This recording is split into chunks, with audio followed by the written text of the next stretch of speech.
Frozen is the story of two sisters, Anna and Elsa, and when they're girls, they're the best of friends. But Elsa wounds Anna unintentionally with her ice magic. Elsa has this power to control ice and snow, and Anna is hurt. So the parents, the king and queen, divide the girls, and through this division. There's a rift in the family. Right. And so you have one sister who's completely living in fear and shame about who she is on one side of the door. Got another sister her best friend has just left her and given up on her.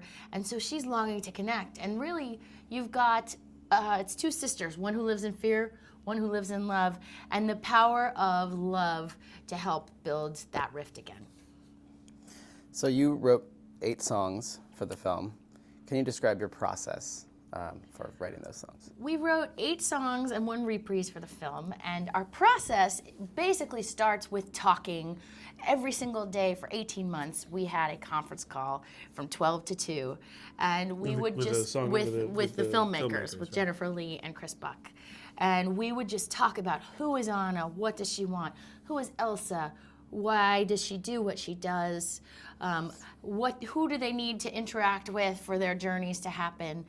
This we would do every single day, and we would attack different moments in the film like a problem that we had to solve. And sometimes they would be solved by, let's do this musically. Sometimes it would be, oh no, this feels like dialogue, let's do that dialogue. But it was the arc of the story was the first. And then the next beat of turning it into a song usually started with... Right, well, that was the two of us, talking and talking once again about what the characters wanted, how they'd get from point A to point B. Because the songs need to serve the story. If the songs don't do any storytelling work, then they don't belong in a film like this. So it was us talking and talking, getting ideas for rhymes, getting... inspiration for the music of the song, and then by the end of a day or two of talking, usually we had all the raw material we'd need to write it, and then it would usually go pretty quickly. Right. Once you found the hook, and the hook, for instance, a hook is let it go, where you've got both melody and words that are telling a story. And once you have that, you can build around that. And some hooks came easy, like Let It Go, because she had to let go of her past and let her power go. It had the duality. Some hooks were much harder to find, like First Time in Forever and Fixer Upper. And sometimes we'd have to write several songs that would all end up on the cutting room floor in order to find the right one. And sometimes you have to write the wrong one to find the right one. So what was the first song that didn't end up on the cutting room floor? That was Let It Go. Idina Menzel's song, Elsa's song of transformation from being this vulnerable, scared girl person living in fear to a powerful woman, and the Snow Queen, really. And what's interesting about that particular song is at the time, the story was very much in flux. And we sometimes also did villainous things, and sometimes she was the protagonist. But once we wrote Let It Go, and once we found this vamp, you want to play this vamp? So once you have a character who sings with this amount of emotion, she couldn't be the villain anymore. And we put ourselves in the mindset of someone who would leave everything behind and be stuck out on a mountain, and how cold and scared she would be at that moment, and singing, "The snow glows white on the mountain tonight, not a footprint to be seen. A kingdom of isolation, and it looks like I'm the queen. The wind is howling like this swirling storm inside.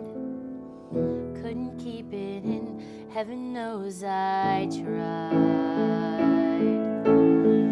Don't let them in, don't let them see. Be the good girl you always have to be. Conceal, don't feel, don't let them know. Well, now they know. Let it go, let it go." Now, Idina Menzel does it much better than I do. But once we found that song, we had building blocks for the rest of the movie. Wow. So tell me about a little bit of how big a role family, the importance of family plays in this film, and how did you guys relate to that personally? Well, we were attracted to the film first by this image that we were shown. One of the artists did of two sisters behind one, and one was behind a door, and we knew that the story was a story of two sisters and the love of a family. A family that's broken or divided thwarted by fear because of an incident that causes fear to basically create a giant divide between these two sisters. And I think that there are a lot of families who have these kind of rifts where someone can be frozen by fear, related to lots of different things. And we are in a family. We're husband and wife, and we have two young daughters. And we see this. We see This dynamic. We see what it's like to on have a smaller scale. on a much smaller scale. But to have the older daughter slam the door and the younger daughter to be like, "Please, won't you play dolls with me?" And that Breaks kind your of heart. inspired the "Do you want to build a snowman" song. Mm-hmm. Do you want to play a little bit of that? Yes, this song, our daughter actually sings a part of it. That's right.